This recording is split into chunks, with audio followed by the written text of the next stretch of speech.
চশমা museum, a house of world class, জলট্যাক মোড়, বহরমপুর মডার্ন হোটেলের সামনে। বালুরঘাট এক্সপ্রেসের ঘটনায় আজ রঘুনাথগঞ্জে এসে মেয়েটির বাড়ির পরিবারের সঙ্গে কথা বললেন ডক্টর অর্চনা মজুমদার।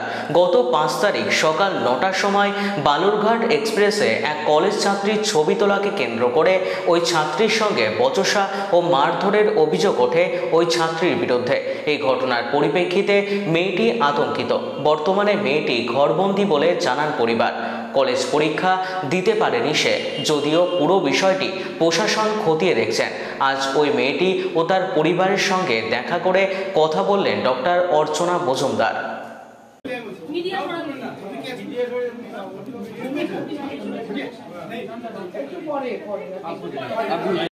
ভিকটিমের বাড়িতে মেয়েটিকে দেখতে এসেছিলাম।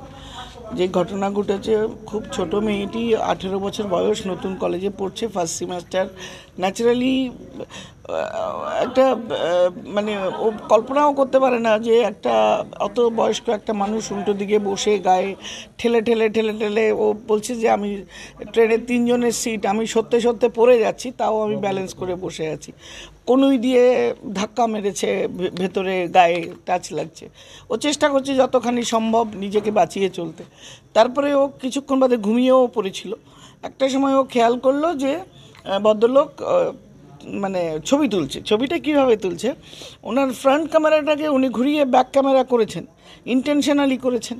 এবং এটা পরিষ্কার যে এই ভিডিও কখনো স্পন্টেনিয়াস ওঠেনি, ইট ইজ ইন্টেনশনাল। এটা আমি পরিষ্কার বুঝতে পেরেছি, যেটা আমাকে বলা হলো। মেয়েটির সঙ্গে কথা বলে যা বুঝলাম, ও আতঙ্কে মানে ভয়ে একটা পরিবেশ যেটা ও ফেস করেনি। তারপরে বাবা মা বা সঙ্গে কেউ ছিল না, একা ছিল। ন্যাচারালি একটা মেয়েদের সম্মান বা ডিগনিটি, আউটরেজিং মডেস্টি, যে ঘটনাটা ঘটেছে, ও যেটা করেছে তাৎক্ষণিক কোনো পরিকল্পনা না করে ও পাল্টা 2-1টা থাপ্পড় লাগিয়ে দিয়েছে, যেটা মিডিয়াতে খুব রিফ্লেক্ট হয়েছে। সবচেয়ে দুঃখের কথা, এই ঘটনার মধ্যে একটা কমিউনাল ব্যাপার নিয়ে আসা হয়েছে। দেখুন, আমাদের সমাজে মেয়েরা কতখানি নিরাপদ, তাদের সম্মান শ্লীলতাহানির ব্যাপারে সমাজ কতখানি সচেতন, এটা আজকে সবচেয়ে বড় প্রশ্ন, এবং যে কারণে আমি আজকে এখানে এসেছি। মেয়েটি নিরাপদভাবে তার কলেজে যাবে, পড়াশুনো করবে, পরীক্ষা দেবে, ফেরত আসবে, তাকে সুন্দরভাবে বড় করবে, এটাই সমাজের প্রত্যেকের দায়িত্ব, কর্তব্য এবং হওয়া উচিত। সে ট্রেনে যাচ্ছে, তার এই ছবিটা উঠলো, এত কিছু হলো, সে যখন প্রতিবাদ করলো, তাকে একটা কমিউনাল কালার দিয়ে তার মধ্যে নানা ধরনের এক শ্রেণী, আবার সোশ্যাল মিডিয়াতে নানা ধরনের অবান্তর কথাবার্তা লিখে দেওয়া হলো, একটা শ্রেণীর মানুষকে এর মধ্যে ইনভলভ করা হলো। এই কারণে আমরা সেকেন্ড কেসটা নিয়েছি। কমিশন দ্বিতীয় আরেকটা কেস নিয়েছে, যারা সোশ্যাল মিডিয়াতে অপপ্রচার করে এক শ্রেণীর মানুষকে খেপিয়ে তুলছিল আরেক শ্রেণীর মানুষের বিরুদ্ধে, একটা সাম্প্রদায়িক দাঙ্গা লাগাবার চেষ্টাই ছিল। Commission is very strict on this. এবং এই মেয়েটির যে ঘটনা ঘটেছে, এর সত্যতা সাইবার ক্রাইমে আমি এসপি এবং জিআরপিএস ওসির সঙ্গে, আইসির সঙ্গে কথা বলেছি।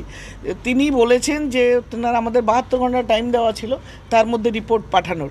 তারা এফআইআর করেছেন এবং তার চার্জশিট পাঠিয়ে আমাদের কাছে, চার্জশিট নয়, এফআইআরের যে যা কিছু অ্যাকশান টেকেন বাই পুলিশ আমাদের কাছে পাঠানো হয়েছে, যেটা আমি এখন এই মুহূর্তে এখানে নেট নেই বলে ধরতে পারলাম না, আমি রাস্তায় দেখে নেব।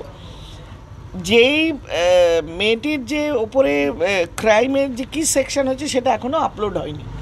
এটা আপলোড করা এবং যে মেমো, যে তাকে অ্যারেস্ট মেমো, সেই দুটো আমার হাতে এখনও এসে পৌঁছায়নি। কিন্তু আমি বিশ্বাস করি, পুলিশ আমাকে কথা দিয়েছে যে এগুলো সব পাঠিয়ে দেওয়া হয়েছে ম্যাডাম, আপনাদের কাছে আছে। সুতরাং এগুলো নিয়ে ফার্দার আমরা কি করব, কতখানি এই ক্রাইমের এগেনস্টে ক্রিমিনালের কতখানি পানিশমেন্ট পাওয়া উচিত, এবং সমাজকে একটা শিক্ষা দেওয়া যে যাতে স্কুল কলেজ গোয়িং মেয়েদের পেছনে বয়স্ক লোকেদের এই যে একটা মানসিক বিকার এবং যে ঘটনা ঘটেছে, এর পুনরাবৃত্তি না হয়।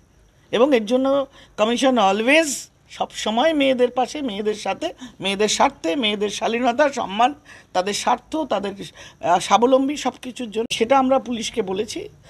এবং পুলিশ এনশিওর করেছে যে ও পরীক্ষাটা, ও ভয়ে 2 দিন বেরোতে পারেনি বা মানসিকভাবে বিধ্বস্ত বলে ওকে বলা হয়েছে পরীক্ষা দেবে, এবং যা প্রয়োজন যাবতীয় সাহায্য পুলিশের তরফ থেকে, প্রশাসনের তরফ থেকে ওকে করা হবে।